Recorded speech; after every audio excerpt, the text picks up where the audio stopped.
애국의 네. 19절에서 1절까지 보면 아주 어둠이 진짜 어두워서 어떻게 볼 수가 없는 상태가 돼버린 거라고 저는 좀 봐지거든요. 그 3절에 보면 애굽인의 정신이 그 속에서 생각할 것이요 그의 계획은 내가 깨뜨리니 그들의 우상과 마술사와 신접한 자와 여술객에 배불리는가. 이 애굽인들이 결국은 이제 애굽인이라고 하는데 애굽인이 누구겠어요? 우리 자신 지금 이 어두운 상태를 말하는 거잖아요. 애굽의 정신이 그 속에서 세약한다 했으니까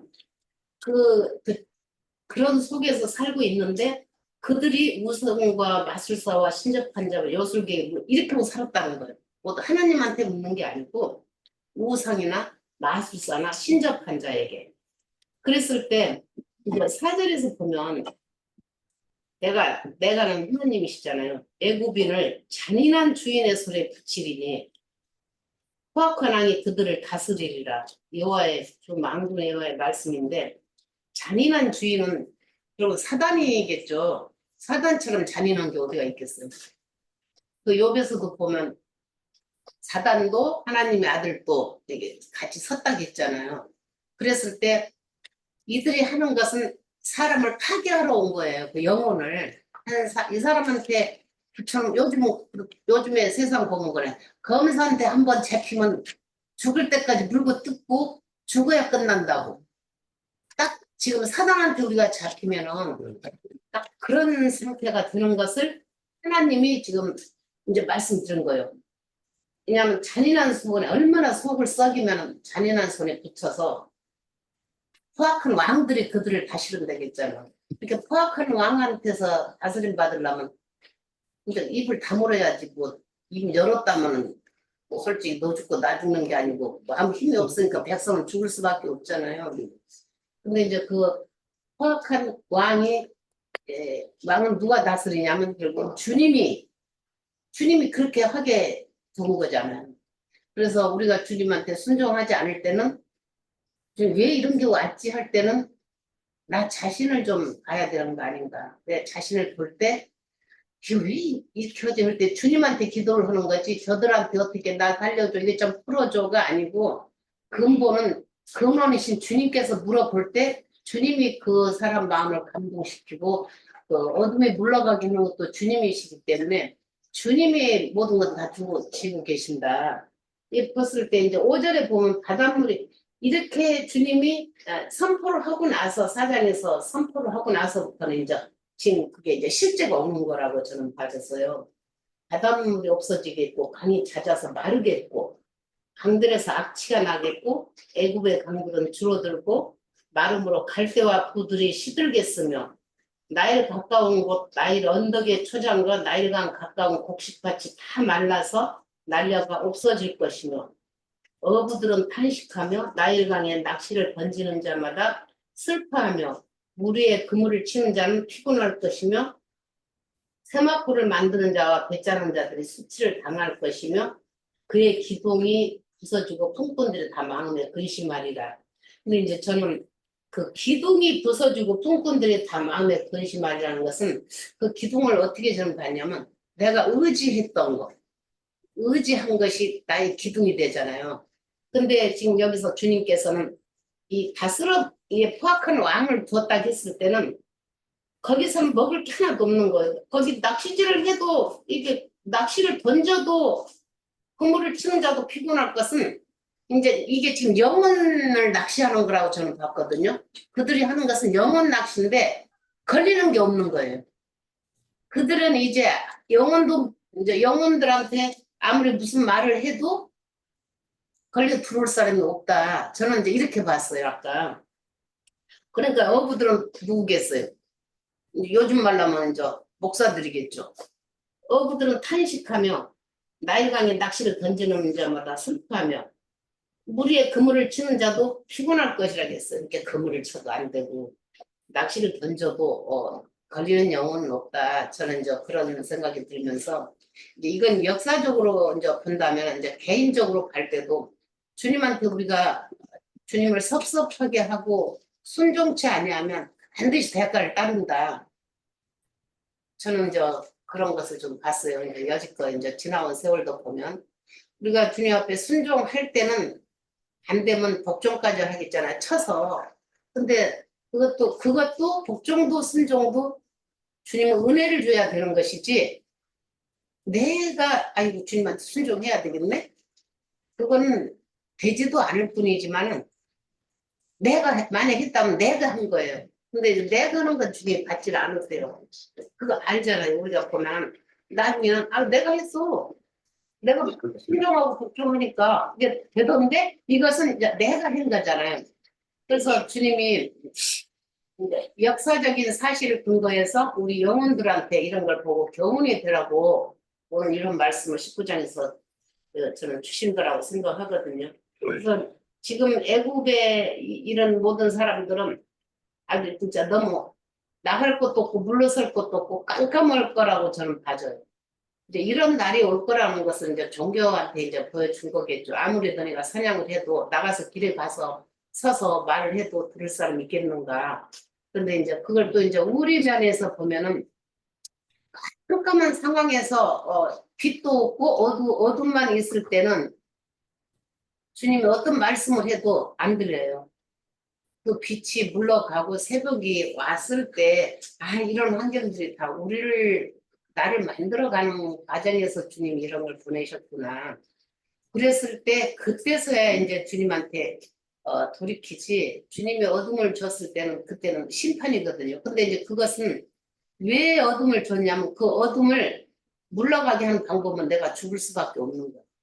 내가 죽고 장사되고 부활이 됐을 때, 그때 이제 한 줄기 빛이 나오면서 이제 아침 해가 뜨는 거잖아요. 그래서 저는 좀 이렇게 봤어요. 이렇게 제가 느끼는 것은 이렇게 봤기 때문에 여러 말을 했지만 가장 좀 근접하고 가깝게 말씀드리고 싶은 것은 우리가 이거 애굽은 그냥 세상이 아니에요. 이게 지금 애굽은 믿는 사람들이 세상 행위를 하고 있다고 저는 봐져요. 그냥 이게 세상이다가 아니고 믿는 사람들이 안에서 지금 하는데 그 믿는 사람들이 세상하고 같이 결부돼서 사는 것을 말하기 때문에 주님이 이 성경은 지금 세상을 말하는 게 아니잖아. 성경 안에 있는 것은 모든 영혼들한테 말씀드리는 건데 그냥 애굽다 하면 그냥 우리가 생각할 때 그 세상이야. 그 세상은 세상인데 세상 속에서 믿는 사람 하나님을 믿는다는 사람들이 애국과 짝이 돼가지고 했기 때문에 저는 완전 세상이 아니다. 저는 이렇게 좀 봐져요. 모르겠어요. 제가 볼 때는.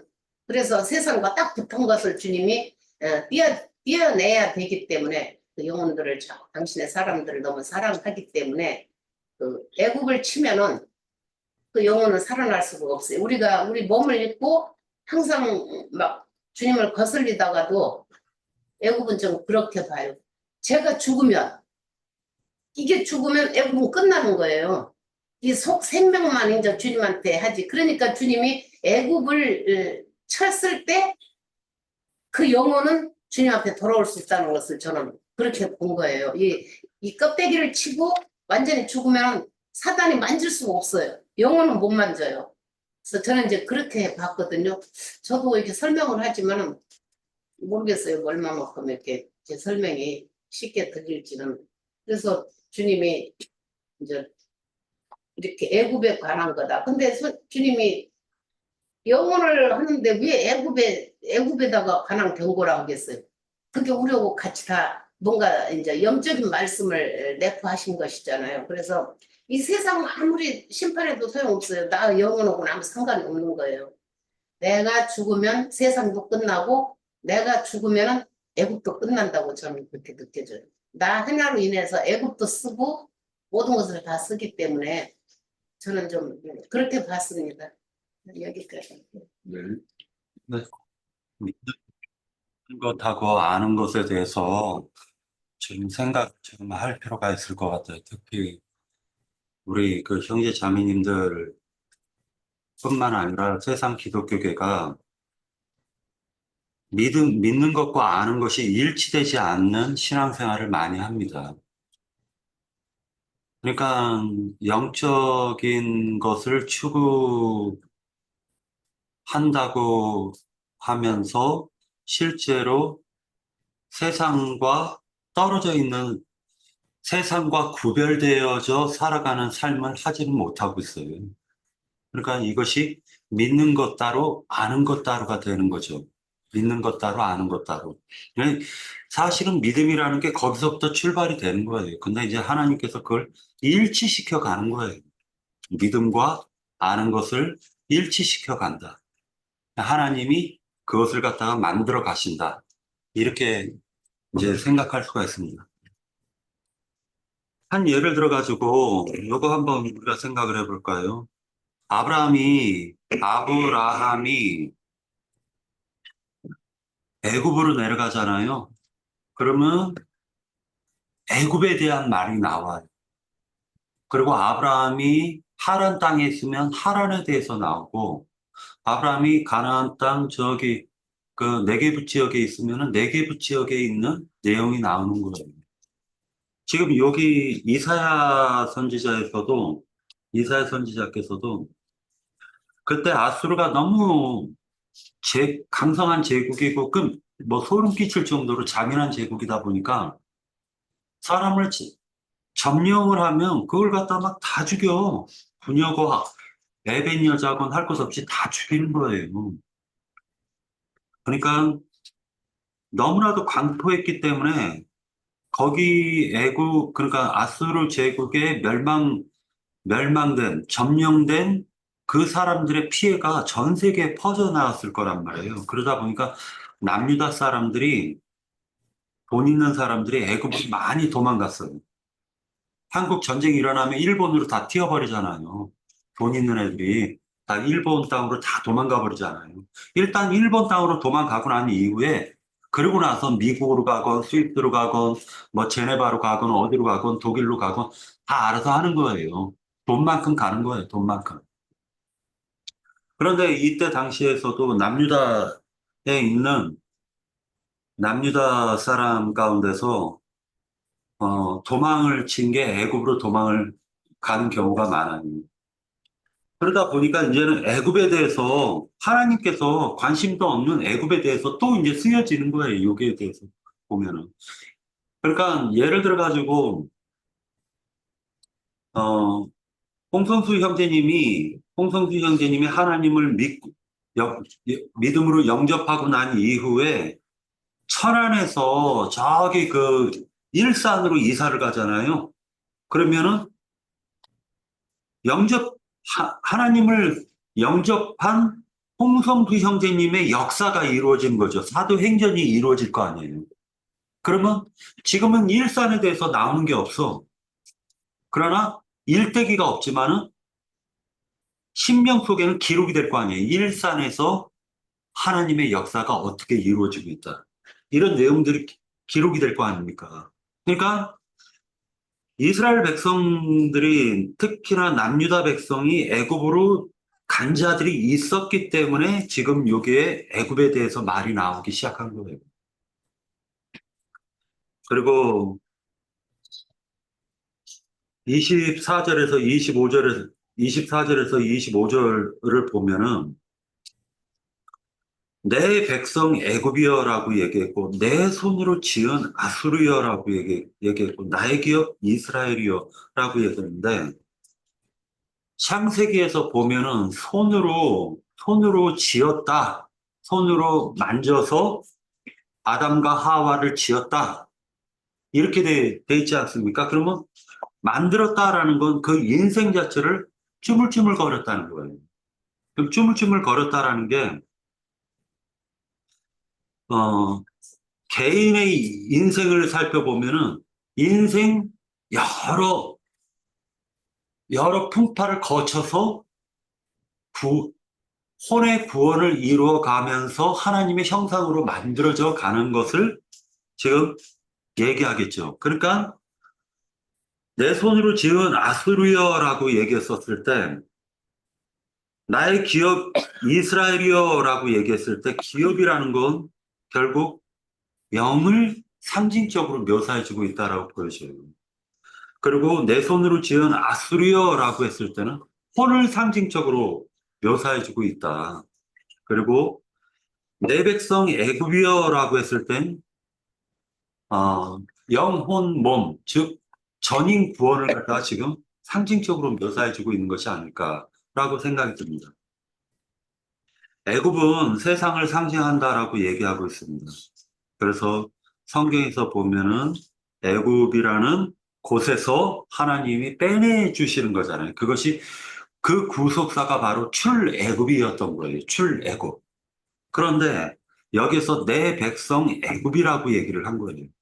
그러면 실질적으로는 육체가 되어버린 나의 정신이 하나님께로 돌이킨 구속받아 구원 얻어가는 그 애굽을 상징적으로 묘사하는 거지.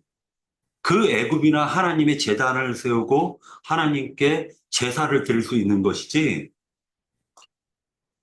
겉껍데기가 무슨 하나님께 제사를 드릴 수가 있겠어요. 그리고 요게 이제 보면은 15절에 보면 애굽에서 머리나 꼴이며 종려나무나 갈대가 아무 할 일이 없으리라라고 얘기했었는데 우리가 이 부분을 갖다가 이사에서 6장인가 우리가 공부를 했었을 때 머리나 꼬리 하면은 머리는 장로고 꼬리는 백성들을 상징하고 있는 것을 알 수가 있습니다. 그리고 종려나무 갈대라고 할 때 종려나무라는 건 귀있을 그 관리들, 즉 장로들을 의미하고 또 갈대에는 백성들을 의미한다라는 걸 우리가 알 수가 있었던 거 볼 수가 있습니다. 14절에서 보면 여호와께서 그 가운데 어지러운 마음을 섞으셨으므로 그들이 애굽을 매사에 잘못 가게 함이 취한 자가 토하면서 거림 같게 하였으니라고 되어져 있는데 이 애굽이라는 나라가 결국 이 13절에 보면 소안이 나오고 노비 나오죠. 근데 이 노비라는 지역은 좀 특징이 있는 게 노베 방백이라는 건 노베 제사장들을 태양신을 숭배했던 제사장들이 높 지역에 있는 거예요. 그러니까 가장 애굽에서 제단 가운데 태양신을 숭배하는 제사장들이 주로 많이 사는 곳이 노비예요. 그러니까 노베에 있는 방백이라는 건 제사장들을 상징하고 소안의 방백이라는 것은 정치를 장악하고 있는 그런 정치인들을 상징적으로 지금 묘사하고 있다라고 생각이 듭니다. 그 다음에 이제 5절에서 10절까지의 말씀에서 보면은 4절에 애굽인을 잔인한 주인의 손에 붙이리니 포악한 왕이 그들을 다스리리라 주 만군의 여호와의 말씀이니라 라고 얘기할 때 성경에서 보면은요 누구냐면 나옴이라는 여자가 나오죠. 나옴이라는 여자가 모압 땅으로 내려가요. 왜냐하면은 나옴이라는 여자가 그 가족들을 데리고 모압 땅으로 간 이유는 이스라엘이 풍년이 아니라 흉년이 들었기 때문에 그 기근을 피하려고 모압 땅으로 갔죠. 그런데 모압 땅에 가서 자식 새끼 다 잃어버리고 다 잃어버린단 말이에요. 모든 것을 다 잃어버리니까 그리고 거기에 또 기근까지 오니까 소문을 듣자하니 그 기근을 맞이했던 자기 고향 땅이 오히려 풍년을 맞이했대요. 그 소문이 그렇게 들리는 거예요. 그러니까 나오미가 다시 자기 고향 땅으로 가게 되는 거죠. 그러면 성경에서 보면은 그전에도 고향 땅은 있었어. 그러나 하나님은 나오미의 관점에서 지금 성경을 보고 있는 거잖아요. 그럼 나오미가 가는 곳이 곧 하나님이 거하시는 곳이에요. 맞죠?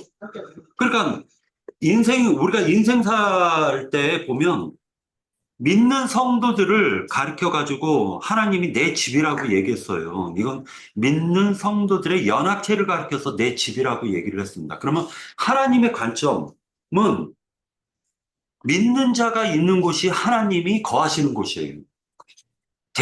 우주가 아무리 넓어도 하나님이 왜 지구라는 것이 모든 것이 다 갖춰져 있냐면은 하나님이 축복하시고자 하는 지으신 하나님이 거할 집이 바로 지구에 있고 그 지구의 중심이 바로 이스라엘이었기 때문에 이스라엘 백성이 가는 곳이 곧 하나님이 가시는 곳이에요.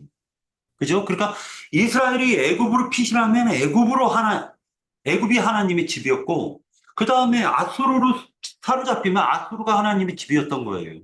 그러니까 결국에는 이스라엘이 그리고 하나님이 거하시는 곳은 예루살렘이면 거기가 하나님의 집이었던 거예요. 가장 중심이 되는 곳이고.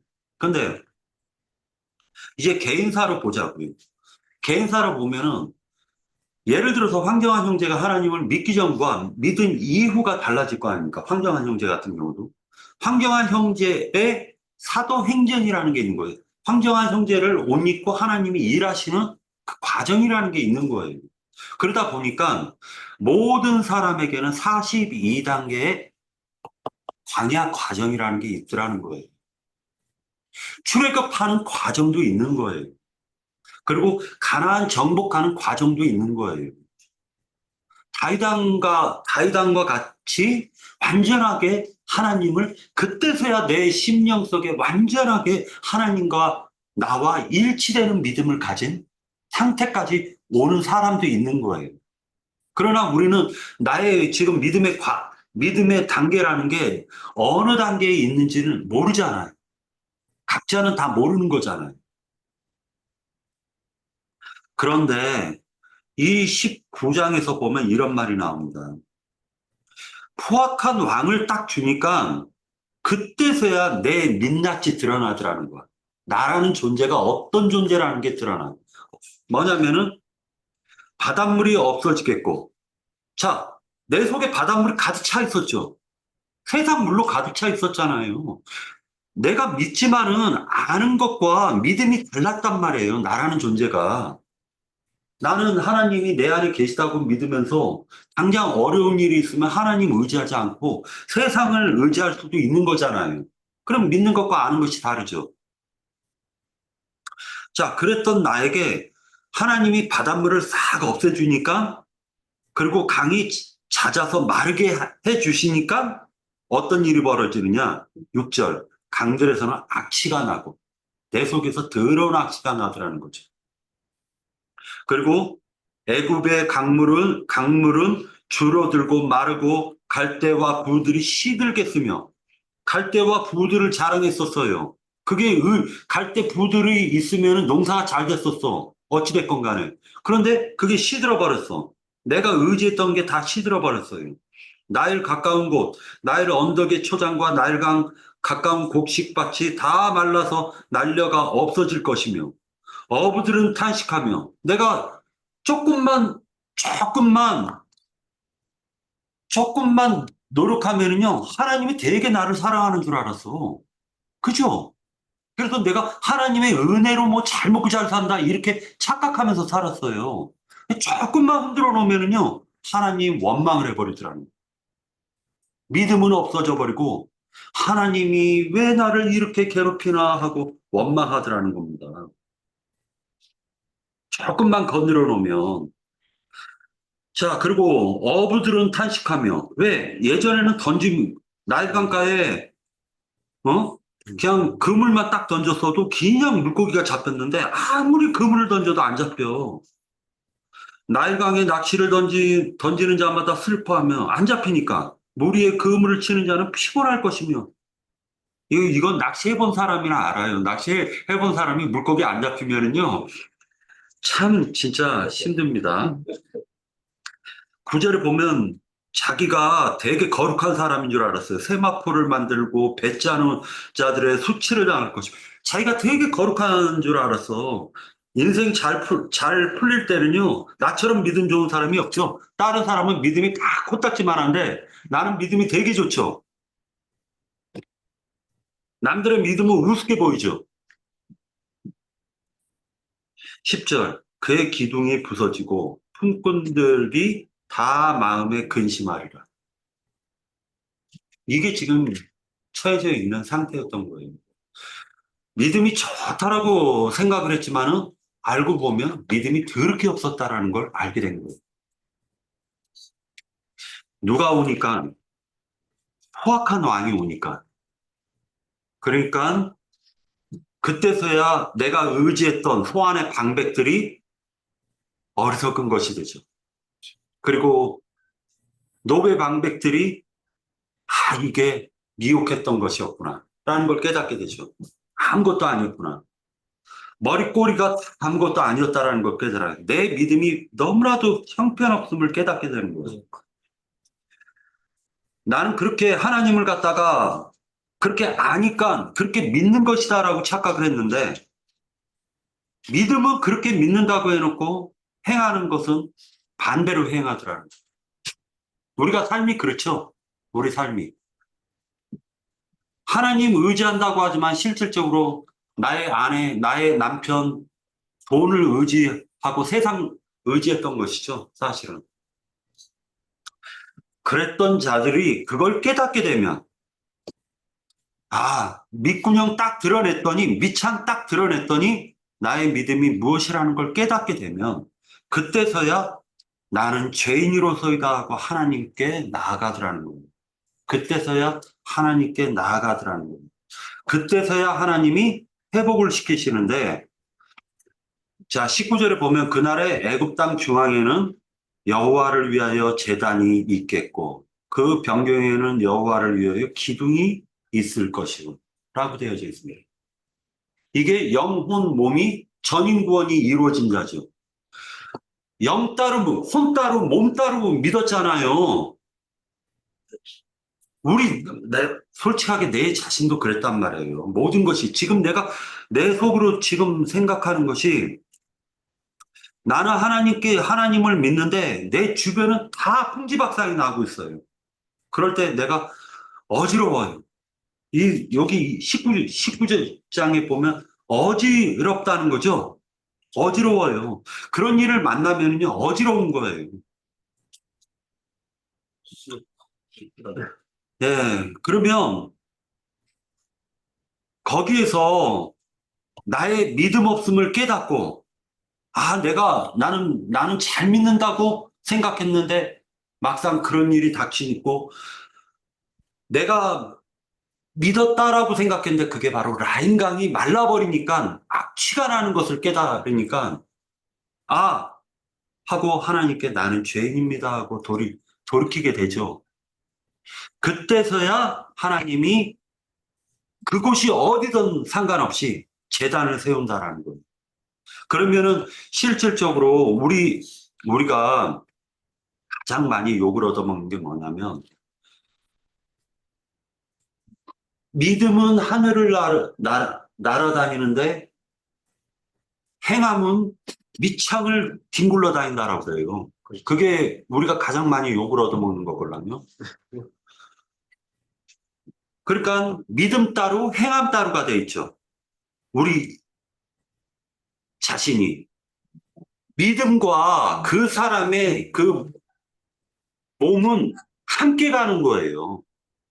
함께 가는 거예요.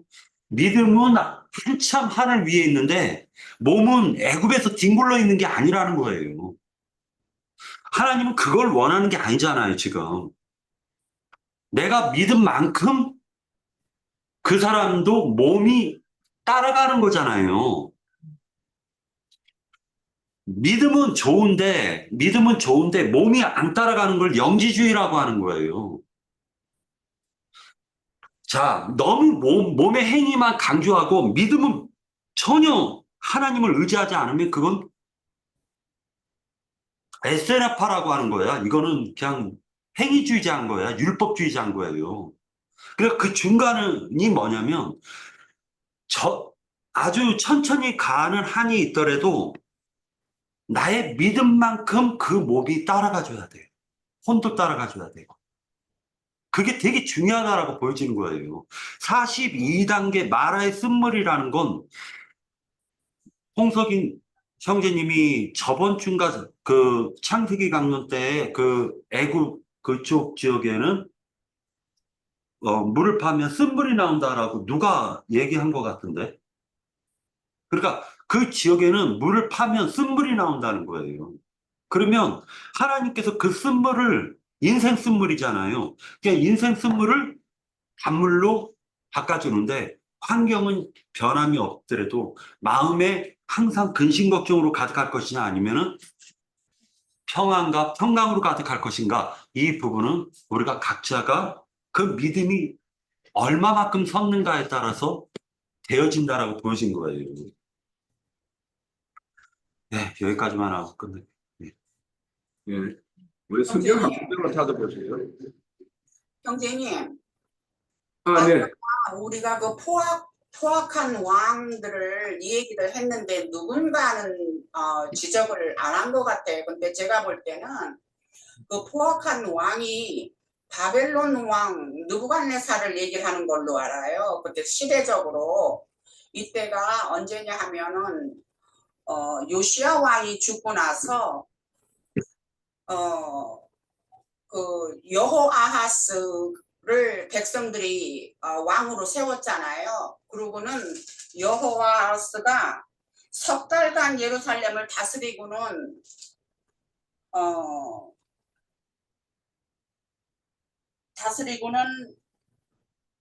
누구를 배반을 해서, 잠깐만요.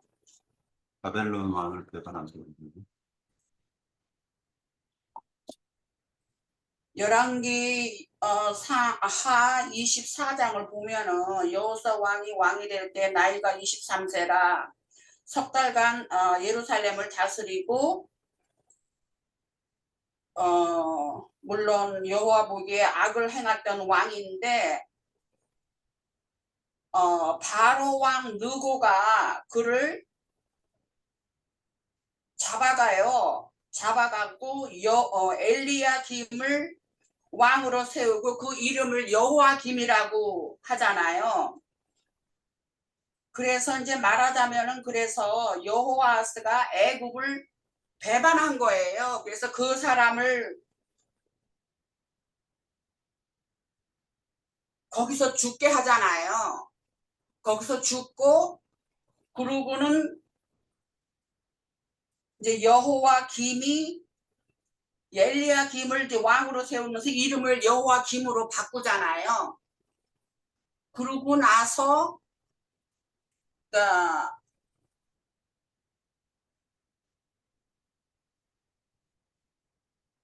그러고 나서는 이제 여호와긴, 말하자면 여고냐가 왕이 되고 그 다음에 시드기야가 왕이 되고 하면서 저기를 하는데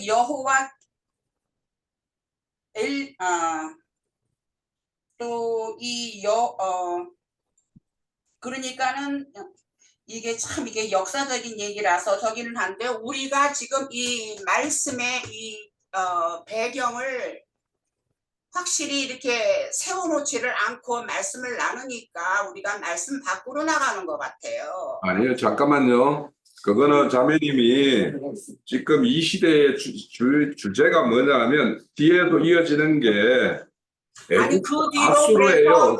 잠깐만요. 애국과 아수르 시대의 이야기지 바벨론이 준동해가지고 하는 시대 이야기가 아니에요. 그래서 만약에 여기에서 아수르 왕, 그 포악한 왕을 애굽의 자체의 왕이 세워지는 것이 아니라면 오히려 아수르의 에살 핫돈이라는 왕이 있어요. 이 왕이 애굽을 쳐요. 그러니까 이게 BC 670년이에요. 그러면 그 왕으로 봐야 되지. 이걸 바벨론 시대 때 바벨론의 느부갓네살 왕이나 이런 시대로 보는 거는 성경의 흐름상 여기서는 외세로 본다라면 그건 맞지가 않아요. 하나님이 느부갓네살 왜냐하면 그래서 느부갓네살 왕이 애굽을 쳐갖고서는 애굽이 그래서 망하잖아요. 왜냐하면 아니요, 잠깐. 이스라엘 백성들 중에서 그 방백들이 애굽으로 도망하자는 파가 있었기 때문에 바벨론으로 가지 말고 애굽으로 가자고 하는 그 파들이 있었고 또 자매님, 에레미야는 잠깐만요, 자매님. 에레미야는 20장이, 분명히 잠깐만요, 하나님께서 다시 20장에, 돌아오게 잠깐만요, 하기 자매님. 때문에, 나는 20장이, 그 20장이 뭐냐 하면 아수르에 의해서 끌려가는 어떤 모형을, 그림을 그리고 있어요, 지금도. 그러니까 이 시대에는 역사적인 배경으로 말한다라면 바벨론이 준동하는 시대로 보는 거는 맞지가 않아요. 우선은 아수르 시대 때로 보는 게 맞고, 그거는 추후에, 열왕기하 24장을 한번 보세요. 그거는 뭐냐면 남유다 마지막 시대를 이야기하는 것이지 애굽에 대한 이야기가 아니잖아요. 그 시대는. 잠깐만, 지금 여기 현재 자매님 여기서 지금 말씀하는 것은 지적하는 것이 아니고 교통의 흐름이거든요. 근데 자매님이 이렇게 하면 누가 말을 안 했더라 해갖고 지적을 하면 자매님이 지금 그 위에 앉아서 가르치고 싶은 그런 걸로 저희는 들려요. 여기 지금 흐름이 안 돌아가고 있는데, 자매님? 자, 우선은 그거는 아니요, 나도 확실치가 않아갖고 나는 가르친다는 그런 자매님이 그렇게 말을 하는 거는 오해고. 아니, 들리는 거지. 영적으로 들리는 거지, 자매님. 자매님이 아까 누가 지적을 안 해서 지금 내가 이거 흐름이 밖으로 나간다. 그러니까 밖으로 나가든 안 하든 여기 우리 형제님들이 계속 하다 보면 아 이게 잘못됐구나 하고 바꿀 수도 있는데 자매님도 다 알지 못한다면서 자매님 여기서 그거 확정적으로 말씀 없는 것처럼 느낀다고요, 저희들은. 아니, 나는 주장하는 것이 아니라 그런 아니, 주장처럼 느낀다니까, 자매님. 하는 거예요. 주장처럼 느껴요, 자매님. 뭐 아니, 아는데 주장처럼 그렇게 뭐 느낀다고. 가르치는 그런 저기가 있다 그런 말을 할 필요는 없는 거예요. 난 단지 자, 자매님, 오른쪽으로 여기 가기를 지금 원하는 것뿐이에요. 집회가 지금 자매님 때문에 이렇게 지금 흐름이 지금 딱 꺾어져서 됐어요. 그럼 죄송하게 됐어요. 네, 이걸로 해요. 그렇게 받아들였다면 더 할 말은 없고요. 우선 역사적으로 배경으로 이제 정리를 할게요. 그러면 애굽 땅 내에서라면 25대 왕조가 구스가 세운 왕조가 무너지고 그러니까 하나님이 뭔가 구원자를 보낸 다음에 29대 때 뭔가 핍박을 받는다라면 그 왕조를 바꾸는 게 하나의 구원이잖아요.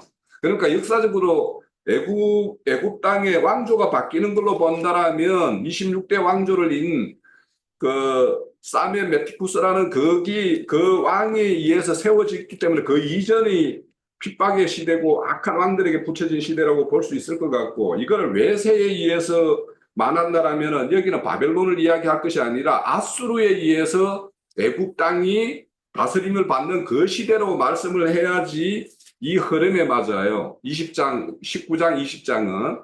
그래서 여기서 보면은 그래서 하나님께서 갈대아 부대와 아람 부대를 그게 아수르 쪽이잖아요. 갈대아 부대와 갈대아의 부대와 아람의 부대. 그러니까 열왕기하 24장을 한번 보세요. 네, 알겠습니다. 지금 그거는 한번 좀 우리 나중에 다음 기회에 있으면 한번 다음 주에 되게 이제 짧은 말씀 20장을 나눌 거니까 그때 다시 한번 나누기로 하고요. 오늘은 제가 이제 마지막으로 성경 한 군데만 찾아보고 좀 마칠게요. 자, 우선은 단지 우리가 네. 말씀을 잘못 저기를 하는 것이 아닌가 하는 그런 저기에서 얘기를 해서 네. 말씀대로 나가기를 원하는 것이지 내가 누구를 가르치고 한다는 그런 말은 전혀 상관이 없는 말이라고 생각을 해요. 그냥 단지 나는 말씀대로 우리가 옳은 방향으로 가기를 원하는 그 마음인 거예요. 네, 알겠습니다. 자, 우리 말씀 한 군데만 찾아볼게요. 오늘 저 19장 22절의 말씀을 한 부분만 찾아보고 그와 관련된 이사야 19장 22절의 말씀인데 보면 여호와께서 애국을 치실지라도 치시고는 고치실 것이다 이렇게 되어 있죠. 자, 이 말씀을 우리에게 적용한다라면 거기에 뭐 간주도 있겠지만 히브리서 12장 한번 같이 읽고 마칠게요. 히브리서 12장 신약 성경 367년이네요. 제 성경에는. 자, 그 5절에 보면, 뭐, 그 하반절에 보면, 내 아들아, 이렇게 되어 있죠. 내 아들아, 주의 징계하심을 경히 여기지 말며 그에게 구절함을 받을 때 낙심하지 말라. 주께서 그 사랑하는 자를 징계하시고 그가 받아들이는 아들마다 채찍질 하심이라 하였느니라. 너희가 참음은 징계를 받기 위함이라. 하나님이 이들과 같이 너희를 대우하시나니 어찌 아버지가 징계하지 않는 아들이 있으리요. 그러니까 여기 보면은 애국과 뭐 저기 아수르야 이렇게 말하죠. 그건 아들을 부르는 어떤 아버지의 어떤 그런 애절한 어떤 마음이 느껴지죠.